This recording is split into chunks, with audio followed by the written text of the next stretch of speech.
బాల కార్మిక వ్యవస్థను నిర్మూలించేందుకు ప్రతి ఒక్కరూ కృషి చేయాలని జిల్లా ఎస్పీ శరత్ చంద్ర పవార్ తెలిపారు.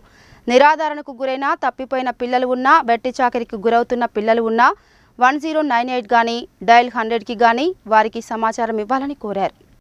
జిల్లా పోలీస్ కార్యాలయంలో ఏర్పాటు చేసిన ఆపరేషన్ ముష్కన్ 10 కార్యక్రమంలో జిల్లా ఎస్పీ శరత్ చంద్ర పవార్ మాట్లాడుతూ జూలై 1 నుండి 31 వరకు నెల రోజుల పాటు పోలీస్ అధికారులు, child welfare committee, labour department, education department, child protection department, health department, వివిధ డిపార్ట్మెంట్ అధికారుల సమన్వయంతో జిల్లా వ్యాప్తంగా ఈ ఆపరేషన్ నిర్వహించడం జరుగుతుందని అన్నారు. 18 సంవత్సరాలలోపు తప్పిపోయిన, వదిలివేయబడిన వివిధ రకాల బాల కార్మికులు కిరాణం, మెకానిక్ షాపులలో, హోటళ్లలో, వివిధ కంపెనీలలో పనిచేస్తూ రోడ్డుపై భిక్షాటన చేస్తున్న పిల్లలు బాల కార్మికులుగా ఉన్నట్లయితే అలాంటి వారిని గుర్తించి తల్లిదండ్రులకు కౌన్సిలింగ్ ఇచ్చి వారికి అప్పగించడం లేక స్టేట్ హోంకు పంపించడం జరుగుతుందని అన్నారు.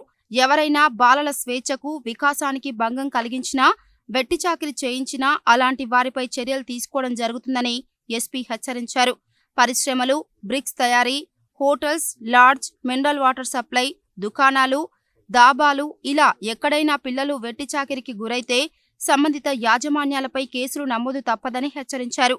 నిరాధారణకు గురైన, తప్పిపోయిన పిల్లలు ఉన్నా, వెట్టి చాకిరీకి గురవుతున్న పిల్లలు ఉన్నా 1098 గాని డయల్ 100కి గాని సమాచారం ఇవ్వాలని కోరారు. ఈ కార్యక్రమంలో additional SP Ramulu Nayak, SB DSP Ramesh, DCRB DSP Saida, child welfare committee chairman Krishna, district welfare officer Sakkubai, assistant labour officer Raju, education department, child protection department, health department, వివిధ డిపార్ట్మెంట్ అధికారులు పాల్గొన్నారు.